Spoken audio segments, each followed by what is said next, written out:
A warm welcome to all of my friends joining us from around the world as we begin our first of a series of in-depth, authentic conversations with incredible beings that I admire deeply. My dear friend, Dr. Joe Dispenza, is with me today, and quite honestly, no introduction is really required for this man other than the following words. I have never met a more generous, open-hearted human being in my life. And it is my absolute honor to know him and to be able to call him my friend and to be able to share this incredible human being with each and every single one of you. And so, Dr. Joe, welcome. It touches my heart deeply that you're here, and I can't wait to share the blessing that is you with all of the people that are joining us from all over the world for our first ever Soul Signature Living Your Authentic Expression Hangout.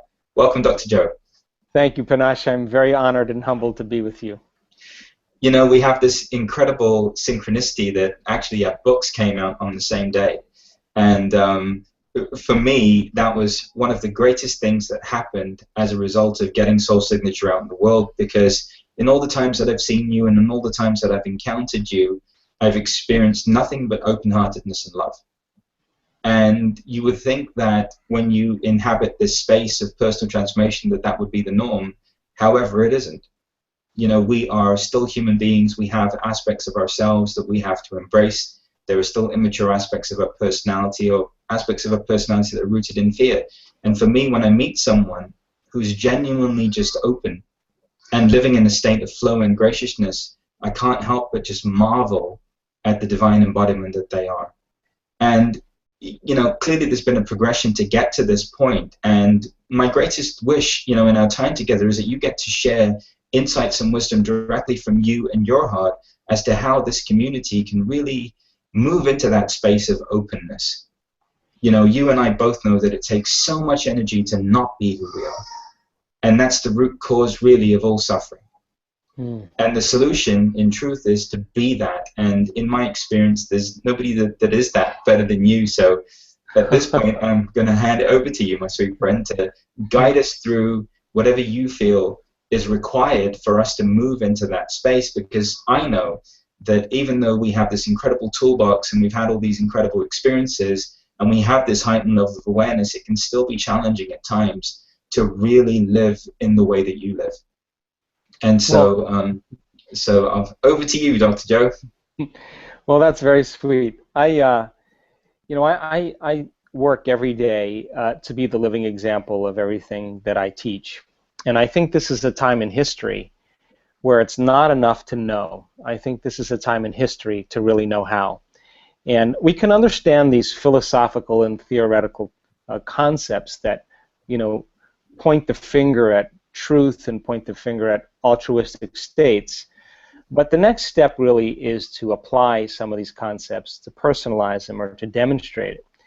And if we can get our behaviors to match our intentions, or actions equal to our thoughts, we can get our mind and body working together, we're going to have a new experience. Now, when we're in the midst of an experience, all of our five senses plug us into the environment. And as we're gathering all of this data from this event, all of that information rushes back to our brain and causes jungles of neurons to organize themselves into networks. That information is being structured physically in the brain. And when that occurs, it's enriching circuitry. So it's stamping networks of neurons to reinforce what we understood philosophically. But then the brain makes a chemical, and that chemical is called a feeling or an emotion. And feelings and emotions are the end product of past experiences, and we can learn from our experiences. So once you practice being compassionate, once you practice being more humble, once you practice being successful, once you apply all these concepts, you begin to teach your body chemically or emotionally to understand what your mind has intellectually understood. So we could say knowledge is for the mind and experiences for the body. And when you do it right, you get to embody knowledge and it becomes the truth. The effect of that biologically is not only do we reshape the brain, but we begin to signal new genes in new ways, and now the word is becoming flesh. So then it's not enough to do it once. You can't forgive your coworker, you can't forgive your ex-husband or your ex-wife, or you just can't let go of a past event one time and expect to be canonized as a saint. The idea is to be able to replicate it, to be able to do it over and over again. And if you can do something over and over again from a biological standpoint, you go from thinking to doing to being.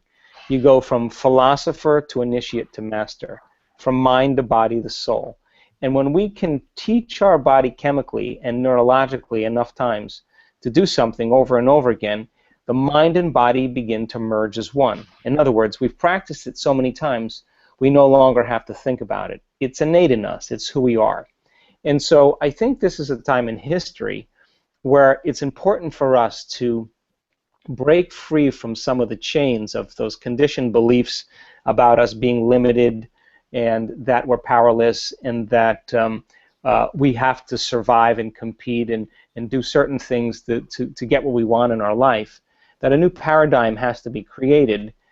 And then we have to set up the conditions in our environment or conditions within our own world to begin to execute some of these. And I think that when we arrive at that state of being, then we give people permission to do the same. And that's when we start really seeing some really strong strides in people's lives. So in my personal life, I mean, I like to wake up in the morning and I ask myself the same question every single day before I get out of bed. And that is, what is the greatest ideal of myself that I can be? Now, we have this amazing faculty because of the size of the frontal lobe. We call it in neuroscience metacognition. And it means that we can think about what we're thinking about. We can begin to pay attention to how we're acting, and we can notice how we're feeling. And because of that, it allows us to modify our states of mind and body to do a better job in life. So then if you say to yourself, who do I want to be when I open my eyes? How can I contribute to the world? What do I know that I can put into practice? And you begin to think about a new way of being. You begin to plan your behaviors, speculate possibilities, review the choices you're going to make and the choices you're not going to make.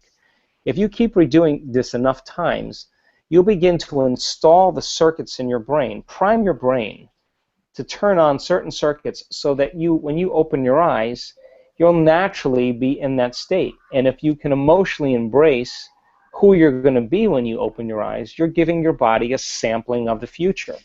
So when you get up thinking and feeling differently than when you started the day, the side effect of that is that you're in a new state of being. Thoughts are the language of the brain and feelings are the language of the body, and how we think and how we feel creates a state of being. So the idea then is to maintain that modified state of mind and body your entire day. And if you can, something unusual is going to show up in your life. That's the law.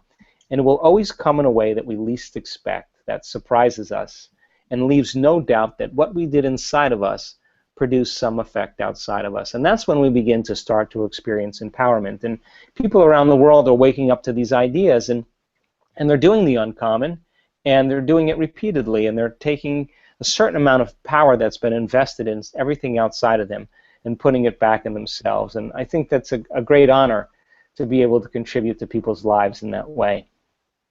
Is it possible for a human being to shorten the distance between their personality and their soul without addressing their pain? Is there a way to do that purely on an intellectual level, or is it necessary for us to actually address our pain? Because one of the things that I've discovered is that the root cause of separation is our vibrational density. Actually, on an energetic level, when we're vibrational beings, it's actually the sadness and the fear and the anger that keeps us rooted in that historic story or that historic way of being that keeps clouding our present. And so, you know, what are the ways in which you've gone about addressing pain and addressing the buildup of human emotion in the body to rewire those thought processes and to rewire those new pathways in the brain, to open up new pathways in the brain? Well, this is a great dialogue because, I mean, if we start off by talking about just those vibrational states, we basically live in two states of mind. We live in survival or we live in creation. Now, living in survival is living in stress. And stress is when your body's knocked out of homeostasis. Stress is when your body's knocked out of balance. The stress response is what your body innately does to return itself back to order. So you have different types of stressors. You have physical stress like injury, trauma, accidents, falls. You have chemical stress like bacterias and blood sugar levels and hormones and hangovers. And then you have emotional stress. family tragedies, second mortgages, single parenting, finances. And every one of those things begin to knock the brain and body out of balance, because when we perceive a threat or a stress in our external world, we turn on a nervous system called the fight or flight nervous system, and we mobilize enormous amounts of energy to prepare us for some event in our external world. Now, the problem with that is that all organisms in nature can tolerate short-term stress. Zebra gets chased by a lion, you're driving down the road in your car, you get cut off, the hormones of stress turn on, but 15, 20 minutes later, you adapt and your body returns back to balance and you go to work, or the zebra goes back to grazing and the event is over. Human beings are a little different because we can turn on that stress response just by thought alone. We can begin to think about some future worst case scenario in our life.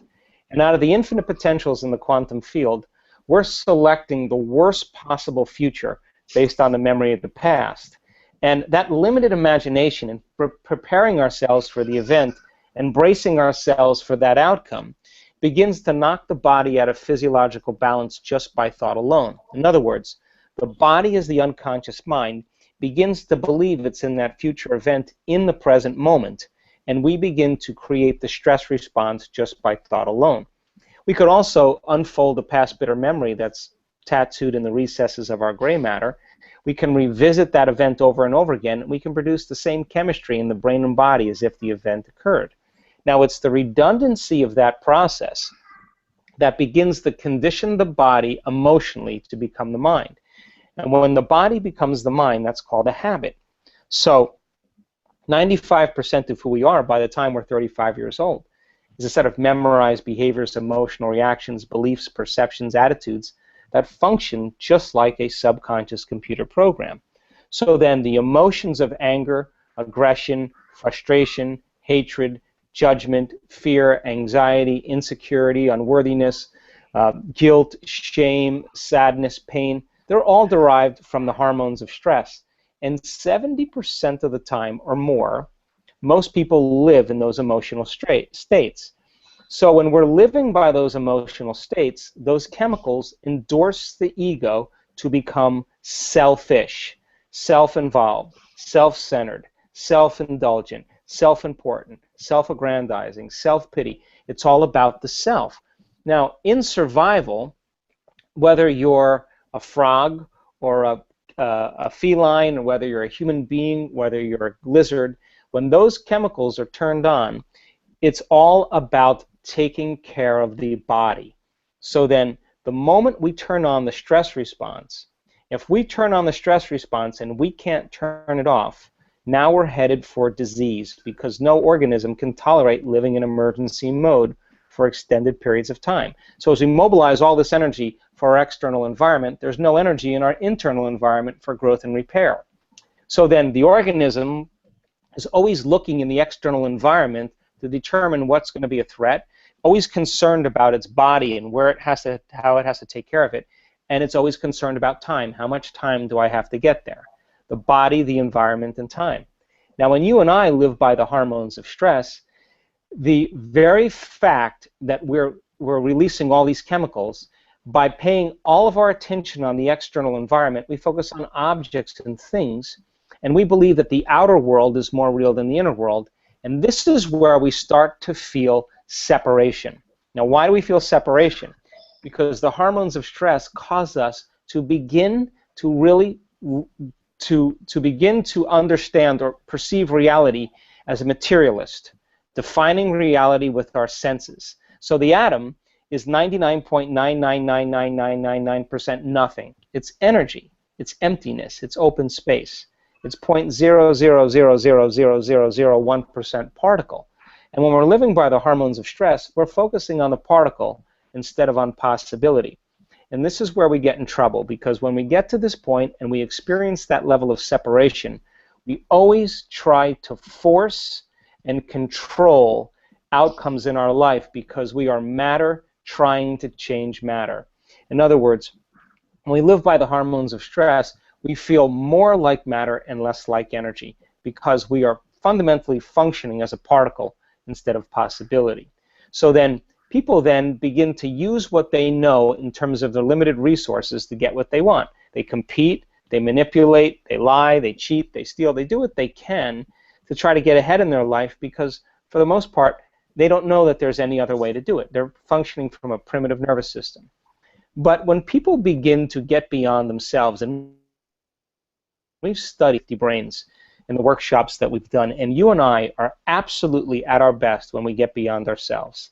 The moment you become nobody, no one, no thing, nowhere, in no time, the moment you and I become pure consciousness, the moment we get beyond our identities, our bodies, our faces, our culture, our gender, our hairstyles, our wardrobes, we get beyond the things we own, the people we know, the places we lived, we get beyond our pain, our emotions, our habits. That's the moment we're no longer trying to predict the familiar future based on the memory of the past. That's the moment we become pure consciousness. In other words, we become thought alone. And that's the moment the body is literally releasing energy. And we go from particle to wave, from matter to energy. And the side effect of that is our heart begins to open. The brain gets very coherent. The heart begins to work with the brain. We broadcast a whole new electromagnetic signature. And instead of trying to predict the worst case scenario and get ready for it, we trust in the unknown. We trust in possibility. We begin to lay down the very thing we used our whole life to get what we want for something greater to occur. And so it's a skill, and you can teach people how to do this. And when people stop living by those limited emotions and they start opening their heart, they feel connected to something greater. And the moment they feel connected to something greater, they're no longer trying to force or control the outcome. They're getting out of the way and allowing the universe to organize it in a way that's just right for them. So the problem, I think, for most of us, me included, to answer your question, is that you and I and most people in our lives, we wait for our life to get so unbearable that crisis or trauma or disease or diagnosis or loss, something has to bring us to this lowest denominator in order for us to want to change. And this is a beautiful time in history, Panache, because people are beginning to realize that they don't have to wait for that. They can learn and change in a state of pain and suffering, or they can learn and change in a state of joy or inspiration. So, is there a connection between our authentic self and the soul, and how do we get there? Well, I think for most of us, then, we begin to, we're young and we have a lot of confusing things that happen to us in our life, and when we're young, most of our attention is on our inner world. And as we begin to grow up and we meet friends and we move to different places and we own different things, we become very consumed with the external environment. And we begin to create an identity by the people we know and the places we go and the things we do. And all of our attention goes to the external environment, and we don't want to pay a lot of attention to our inner world. So that works probably for the first 35 or 40 years of our life. And then after you experience everything that life has to offer, all of a sudden, nothing's making that feeling go away.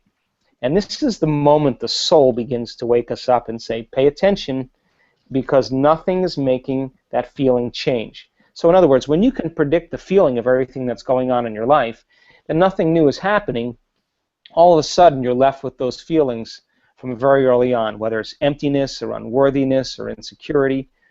And so then this is where people all of a sudden have to make a choice. Some people, they buy the sports car, they buy the new boat, they join the new social club, they meet new people, they have affairs, they go on vacation to a new place, they buy new things. But when the novelty of all of those events wear off, here comes that feeling again. And so then other people, they begin to look at those emotions and they don't want to keep that facade going on any longer. In other words, this is how we appear to the world. This is the facade, this is the identity, this is the image, and this is how we really feel inside.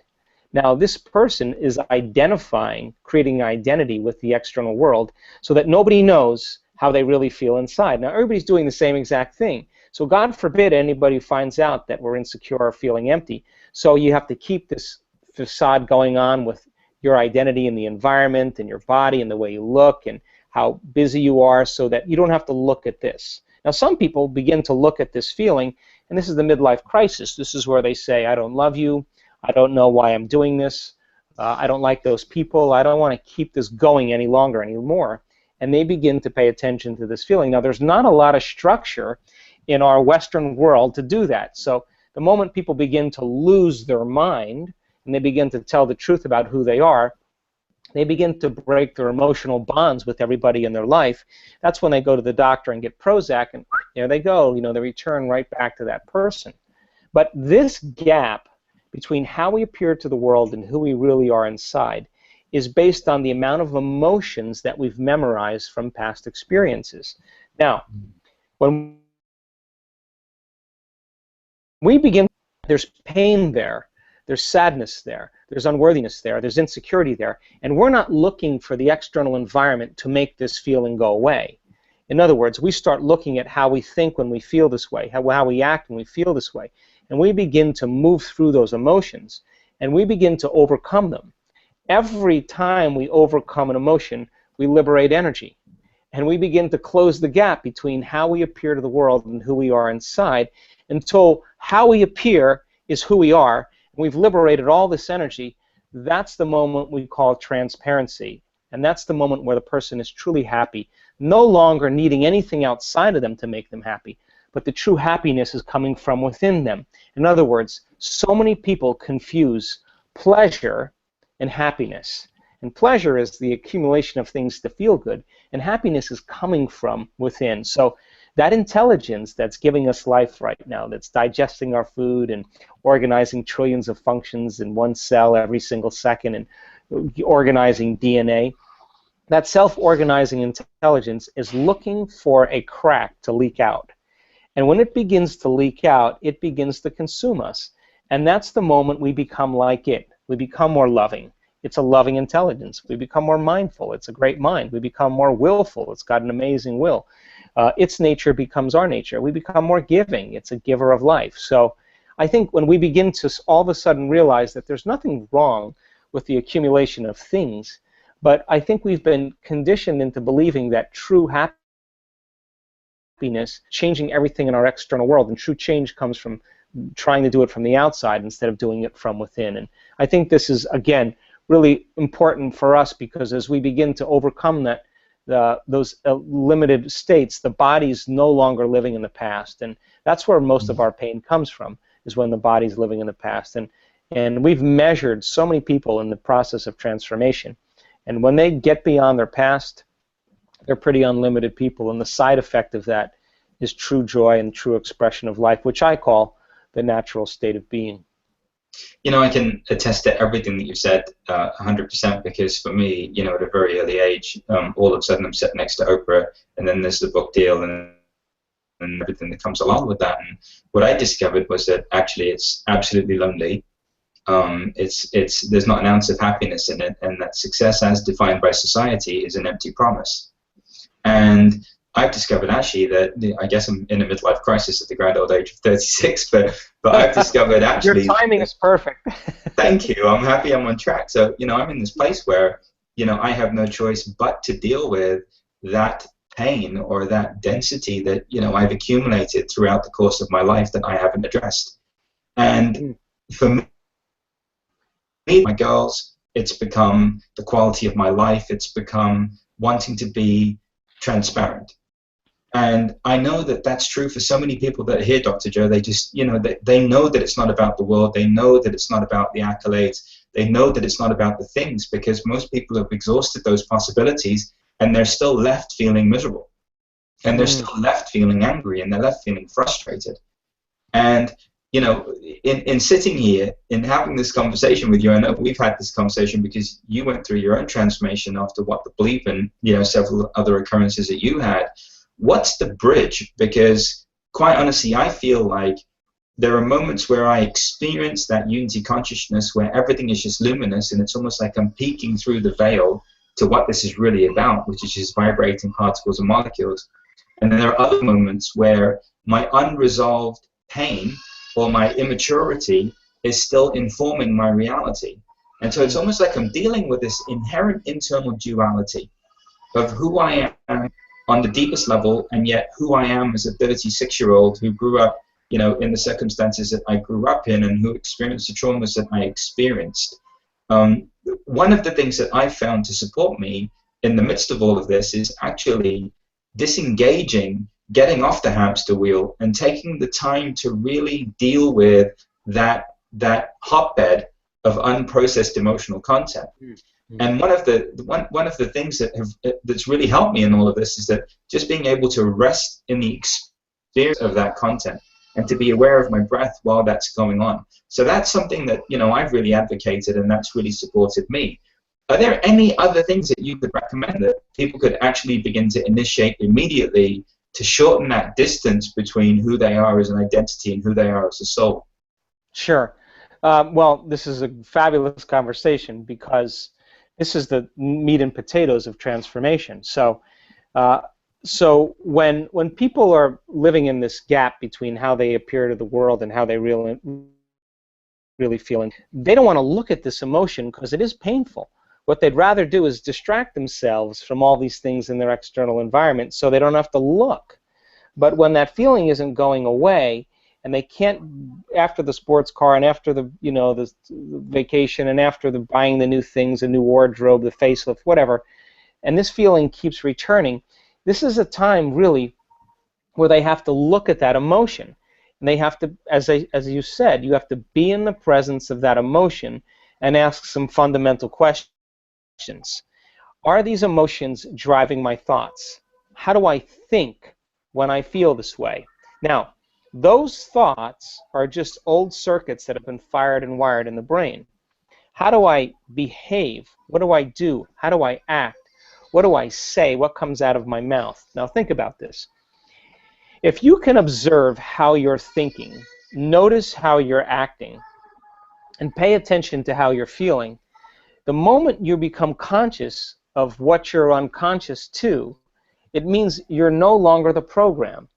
Now you're the consciousness observing the program, and this is when we begin to objectify our subjective selves. And the more we can look at ourselves through the eyes of someone else, the more conscious we can become of that, the less unconscious we're prone to be in our normal life. So the word meditation, the symbol of meditation in the Tibetan language, literally means to become familiar with. So if you're becoming familiar with your unconscious thoughts and making them conscious, you're in a process of meditation. If you're becoming aware of your automatic habits and behaviors, and now you're so aware of them you would never become unaware of them again, and you look at those emotions that bring you to a lower level, and you're so familiar with your pain and your sorrow and your suffering that you would never allow yourself to live in that emotional state again. This is the moment you're Gandalf on the bridge and you're saying, you may not pass ever again. Now, when you make a decision with such firm intention that the amplitude of that decision carries a level of energy that's greater than the hardwired programs in your brain and the emotional addiction in your body, and your body begins to respond to a new mind, that's the moment the past no longer exists in your body. That's the moment you come out of your resting state. Yes. And your body is getting a sampling of the future instead of living by the memory of the past. Now, think about this. How can a person in the deep south of the United States move into a state of religious ecstasy and drink strychnine and have no biological effects?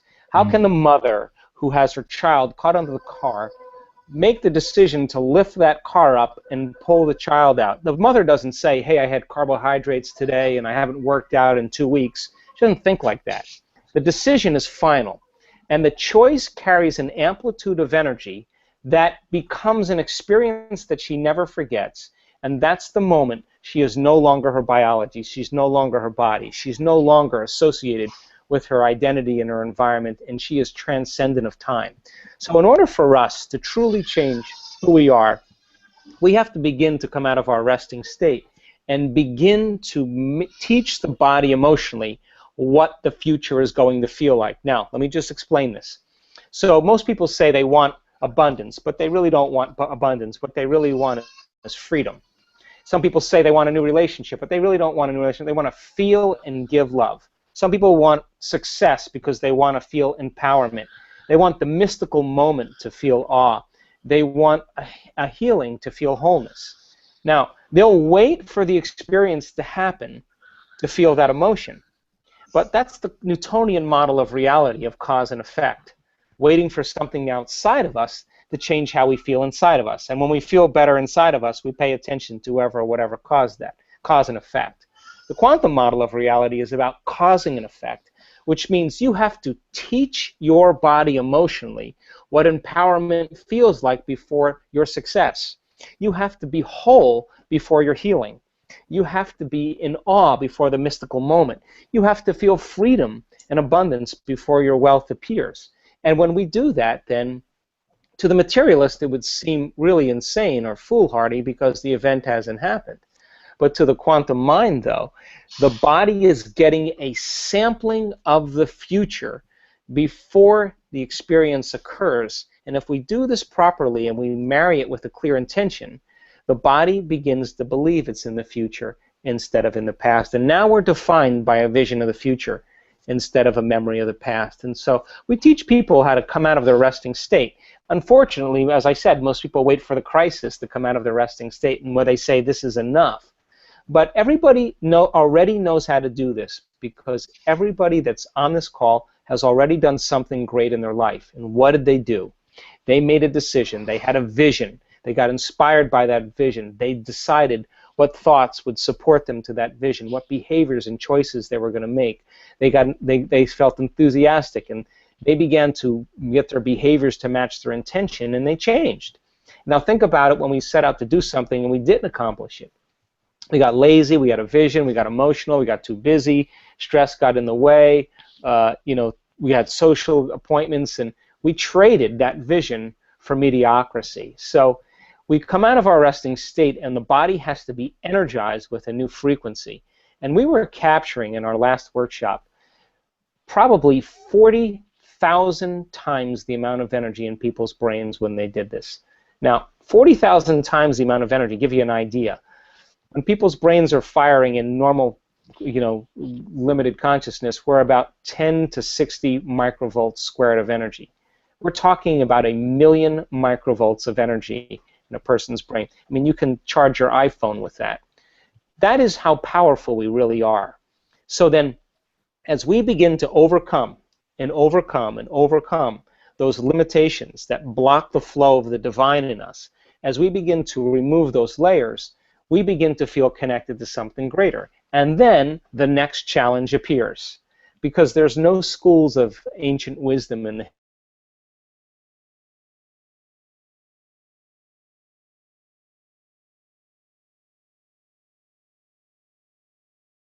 Himalayas that you come. So when we begin to get our mind and body right, and we begin to look at what piece of knowledge could we apply to this adversity to change something about ourselves, to get closer to source, I think that when people really begin to realize that there's no structure out there, yeah, there's structure for drugs, there's structure for alcohol, there's structure for gambling, there's structure for video gaming or overeating or shopping or all of consumerism. You take a pill and it makes that feeling go away immediately. You're going to correlate that internal change with whatever you did to take that, and you're going to develop an attachment or an addiction.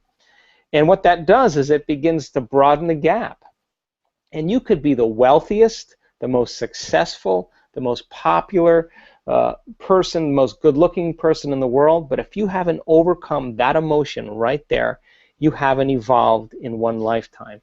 And this is where we have to begin to look at where we're going to make the biggest contribution to ourselves, because as we begin to understand that the soul cannot create a future experience, and the soul wants to really have new events and novel experiences, if you're living by the same emotion every single day, and you're anchored emotionally in your past, and your body's been conditioned emotionally to be in the past, then until you overcome that emotion, the soul can't get on with creating anything new, because for the most part, you're bound to a past experience. So when we begin to overcome the emotions, then we're literally pulling our mind out of the past, and that's when we begin to create a new future. Can we do that with me? Because I personally would love that, and I volunteer to be everyone's guinea pig So let's all go on this ride together, because I personally would like to have 1,000,000 micro, whatever it is, squared going on in my brain. I just like the idea of being able to power an iPhone with my mental capacity. So I know I'd appreciate that. I know everyone that's here would appreciate that, and I know that that's something that you have the ability to facilitate in the most beautiful way. So can I be your guinea pig? And I love, and this is why you're my hero. You mentioned Gandalf in our interview. This is how much I love you. You are so cool. This is why I love you. Gandalf, like my hero in that moment of "you shall not pass." So if what I'm hearing you say, and I'm hearing you correctly, is that, first of all, it starts with an inner decision. And the inner decision is the utilization of will to create a new behavior that supports the expansion of the soulful experience in life and living.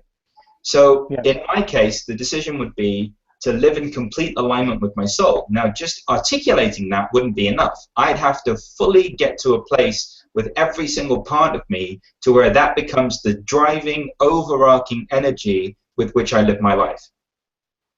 Yes. Now, there's a caveat to that. Yeah. Because let's back up. Because the simple premise is this. Your personality creates your personal reality. And your personality is made up of how you think, how you act, and how you feel. So the present personality, called Panache, has created the present personal reality called his life. So if Panache wants to create a new personal reality, a new life, then he's got to become conscious of those thoughts he's been thinking and change them. Become aware of his behaviors and his emotions and alter those. And I think most people try to create a new personal reality as the same personality, and it doesn't work. We literally have to become someone else. So then, if you begin to embrace this paradigm on the deepest level, then the soul's real desire is really to experience the unknown, to experience something new.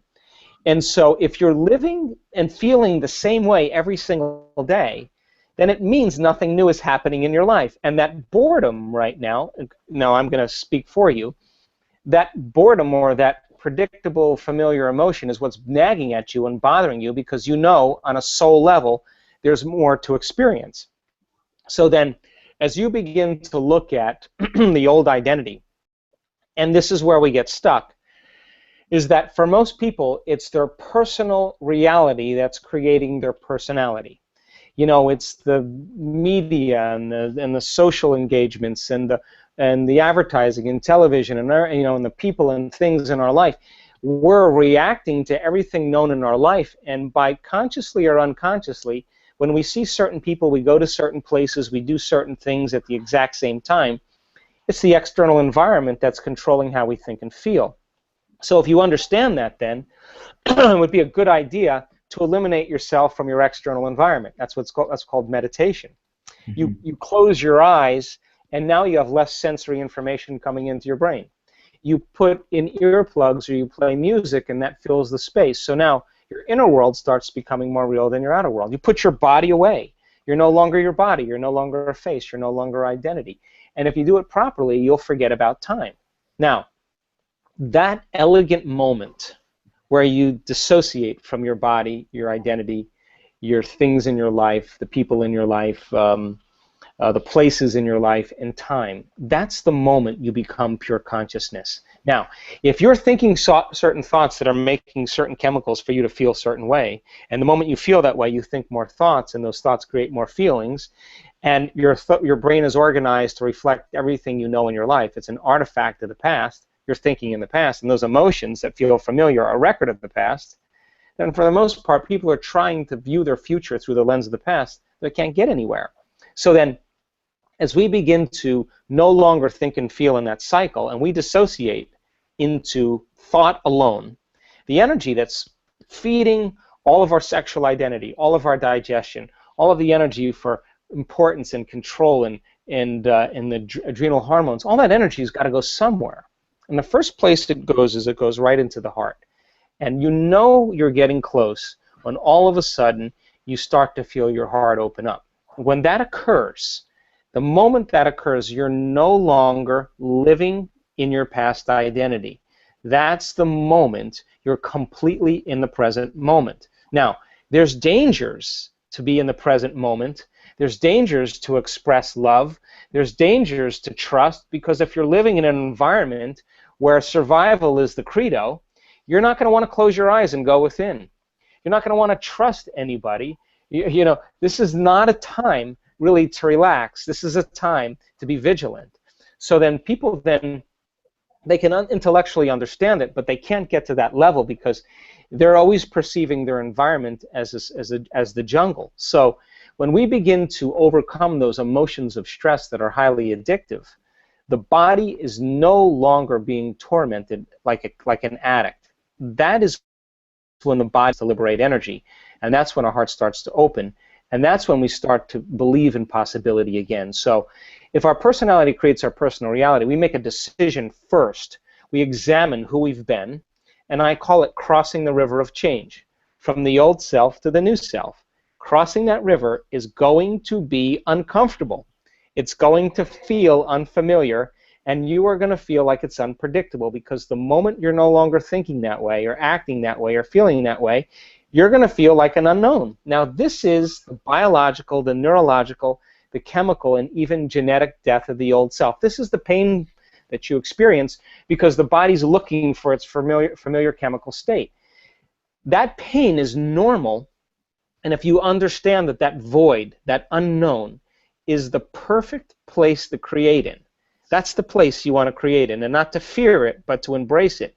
And your body's craving the familiar chemicals that it's addicted to, then you might want to say when you're in that place, well, the best way to predict my future is to create it, not from the known, but from the unknown. Now, this perfect place of creation is where people begin to do the uncommon. This is where their soul begins to speak to them. This is where they see a greater purpose for themselves in their lives, and they're no longer playing by the small-minded games any longer, because they're connected to some bigger vision in the future. I'm ready, Dr. Joe. Put me in the boat and push me across, brother. Amen. I am so ready. Because it's so funny, you know, and you nailed it, because, of course, the old behaviors growing up in the neighborhood that I grew up in, you know, after the Oprah event, of course, when you get the light shone on you like that, what you're left to see is your shadow. And what I came into contact with were all the old survival behaviors, the stress responses, basically this feeling of not being safe and needing to be ever vigilant, because in the event that I ever let my guard down, I could potentially be killed or hurt, you know, in a way that wouldn't be good.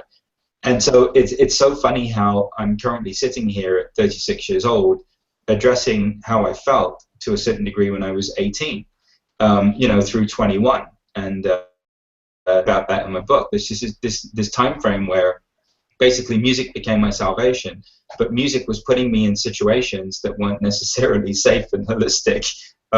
You know, they were a necessary part of my development, but the level of insecurity and fear that was accumulated as a result of that, and just that uncertainty of needing to remain vigilant, because in any moment somebody could step on someone's foot and all of a sudden someone's shooting someone or something's happening, that is still present. So what do we do here? Like, just how do you get me across the river? Like, I'm just ready to get across the river. Can we get me across the river, and can we take everyone along for the ride? Sure. Well, let's talk about it, because I think transformation is really the one thing that I'm more passionate about than anything else. And so I think number one, taking time out of our busy day for ourselves is the greatest service that we can do for ourselves, for our family, for the people we work with, and for our community. Now, if most people's attention is on their external environment, on their body, and on time, and they wake up every morning and they get out of bed and they do the same thing they've been doing for the last 20 years, then their body's already programmed into a predictable future. Their body's already on autopilot.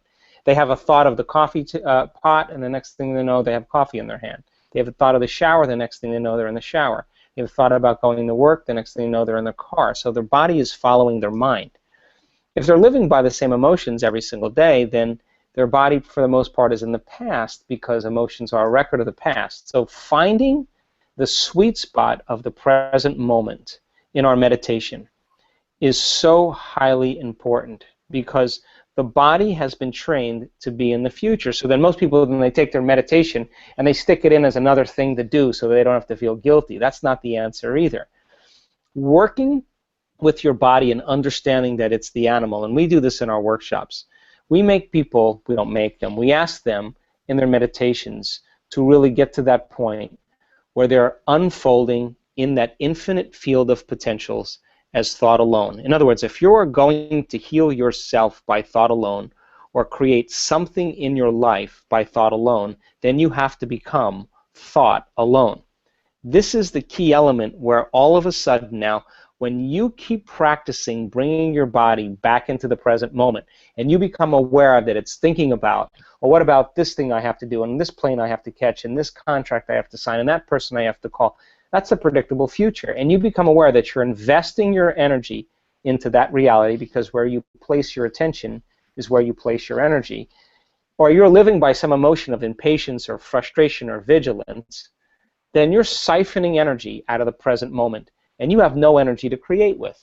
So every time you become conscious that you're moving out of the present moment, and just like riding an unbridled stallion, every time you bring that body back into the present moment and you relax it back down into the present moment and you surrender into nothing, every time you do that, you're reconditioning your body to a new mind. In other words, you're not allowing your body to become the mind. Now, people will say, well, that's going to take a lot of work. And I say to them, well, what's the alternative? What do you want to do? Do you want to do drugs? I mean, nothing is going to help you to get to the present moment but you. And if you practice being present every single day in your meditations, you will be more present in your life and less preoccupied with that worst case scenario, or that moment where something could go wrong, and living by those hormones of stress. And your body then finally starts to trust you. And when your body finally starts to trust you is the moment it's not worried about the unknown. The unknown is no longer dangerous. The unknown is actually an adventure. So we do the work in teaching people how to find the present moment. And when they begin to distinguish between when you're present and when you're not present, and they're able to do that well enough, they'll know the moment it's time to create. Now, this funny thing happens if you really lock into the present moment. All the things you thought you wanted, you no longer want, because you feel so whole in that moment, it's impossible to want. Now, that's when duality begins to unify, and that's the moment now where you're no longer living in polarity. I call that the natural state of being. And so finding the present moment is one of the key elements that we use. Once you find the present moment, then the next step is to teach your brain and body emotionally what a new future is going to feel like. In order for you to do that, or in order for us to do that, we have to become conscious about how unconscious we are, and we've been talking about that. The more you don't allow that thought, that behavior, that emotion to slip by your awareness, the more prone you are to be Gandalf on the bridge. And that monster that he was facing symbolically was all of his energy that was invested in the ego and in the old self. And when the God within us stands up and says, "You may not pass ever again," that's the moment that the soul begins to speak. And so we do the work every day to present ourselves as a greater expression of ourselves every day. And in the beginning, it will feel unnatural, it will feel uncomfortable, but I swear there's been hundreds of people, once they start seeing the effects and they find true joy within them because they're pleased with themselves and they got beyond themselves. I mean, in the brain scans that we studied with people, I can tell you that when people get beyond themselves, they are so incredibly powerful. The self that's attached to the emotional body, that's attached to the pain, that's attached to the past. And then, by the way, they tell the story based on those emotions. And Scientific American said 3 months ago that 50% of everything that people talk about in their past is a lie. It's not the truth, because they have a different brain today than they did at the time of the event. So getting people beyond their past, I think, and getting them into the present moment begins to liberate the most amount of energy. No, that's beautiful, because I think sometimes, so often in life, when we're presented by those stresses, those external stresses, what we do is we contract and we tighten up and we actually start to believe that to be the truth of our experience. And what I've noticed and what I've encouraged people to do is to actually relax in the presence of those stresses, to do the opposite of that which we're habitually trained to do. And the more we relax and the more we become aware of our breath, it's literally like we stop, we slow down, and we access something that's transcendent, that's even hard to articulate in words.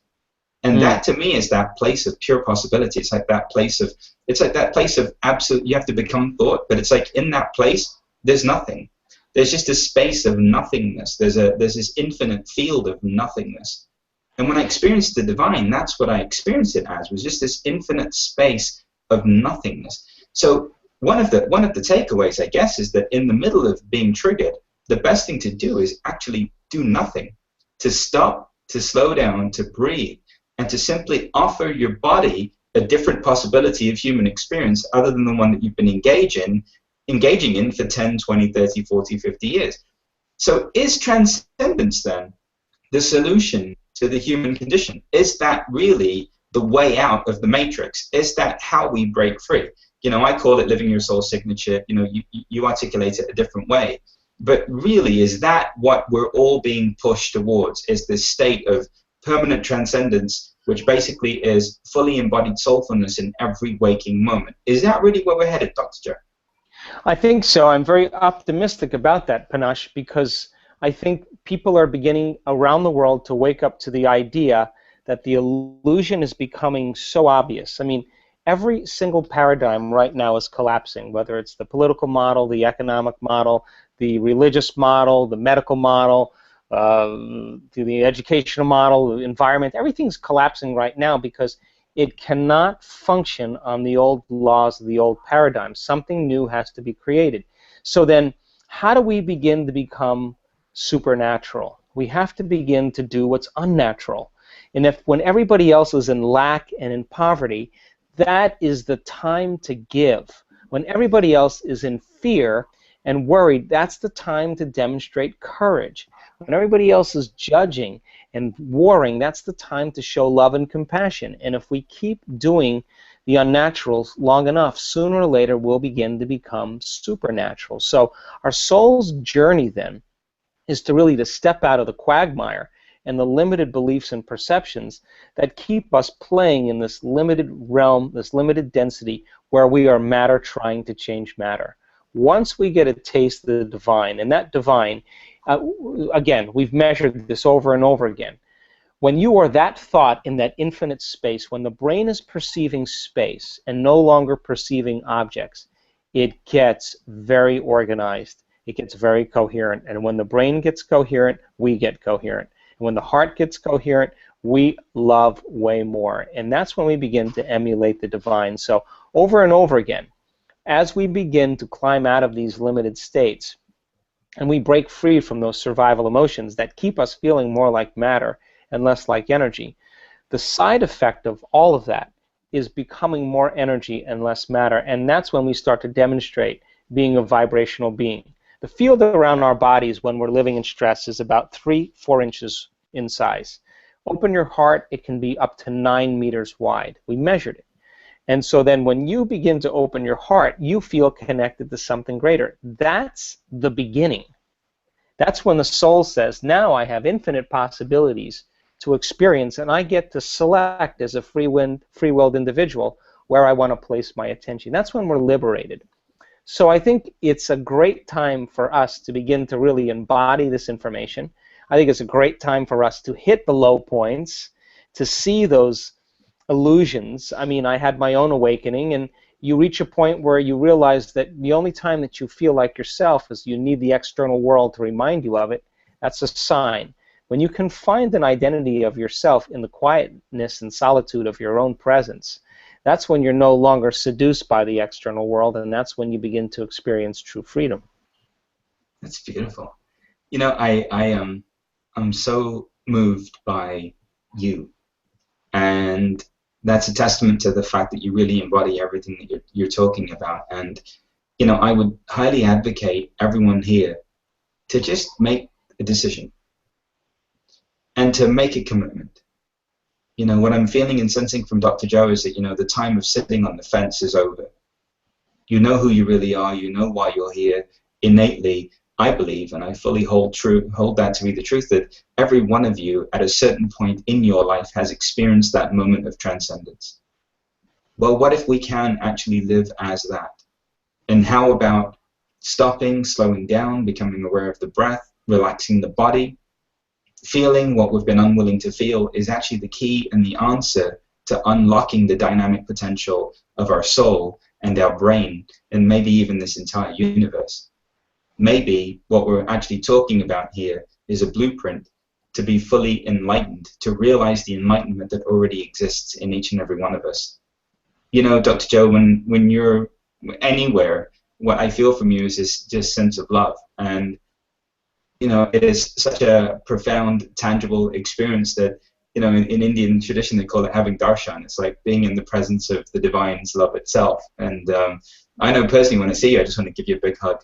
And you know, I'm sure that that's an experience that translates, and that is possible for us all, and that's as a result of this remarkable individual's willingness to stand on that bridge and constantly every day have that Gandalf moment of "you shall not pass," and to stand in that and to return back to that natural state. So, you know, I am just so honored and so grateful to have you in my life. And, you know, again, I think one of the highlights is being with you, experiencing you, and just hearing this wealth of wisdom and knowledge that really affirms every ancient esoteric teaching and every ancient esoteric source of wisdom that's ever been shared.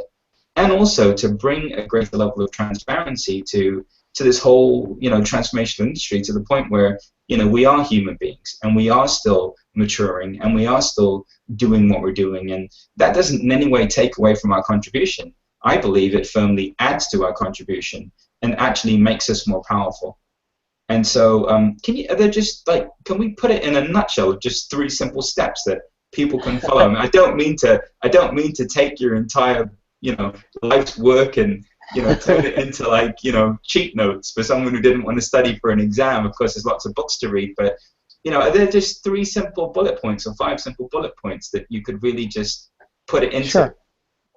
If you truly were interested in transformation, and you believe that your personality created your personal reality, you may start off, number 1, asking yourself when you wake up in the morning, number 1, what is the greatest expression of myself that I can present to the world? Ask yourself that question.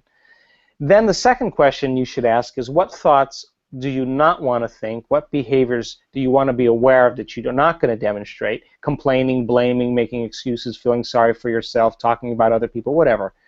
What emotions you no longer want to live by? And I just want people to review those states of mind and body so that they are Gandalf on the bridge. And if they can become familiar with them, they're less likely to go unconscious during their day. They won't slip by their awareness, program their autonomic nervous system into a destiny. Then if you said, who do I want to be when I open my eyes? Number 3, what thoughts do I want to believe in today? What do I want to put my attention, my energy behind? Can I rehearse mentally the actions I'm going to demonstrate? If you mentally rehearse them, you're installing the circuits in your brain. Can you teach your body emotionally what that future is going to feel like before it's made manifest? And if you ask yourself the question, or make the statement, I am not getting up from this meditation until I am somebody else, now we're talking about greatness, because in order for you to get up as someone else, you have to overcome the old self. And if we do that properly, then your job is to maintain that modified state of mind and body your entire day. And if you can, get ready, because something unusual is going to show up in your life. That's the law. Dr. Joe, my sweet friend, thank you for so eloquently and so beautifully expressing your soul signature and for living your authentic expression. It's been an absolute joy to share these 60 minutes with you, and they've just flown by. And I know I'm personally enriched as a result of our relationship and as a result of our connection. And I know that everyone that's here feels the same way. So my love to you, my sweet friend, and thank you so much for being all that you are and just embodying this greater truth in such a beautiful and accessible way. Thank you. I love you very much, Pinash. Thank you, Joe. I love you. Thank you for loving me, friend. Bye. Ciao, ciao.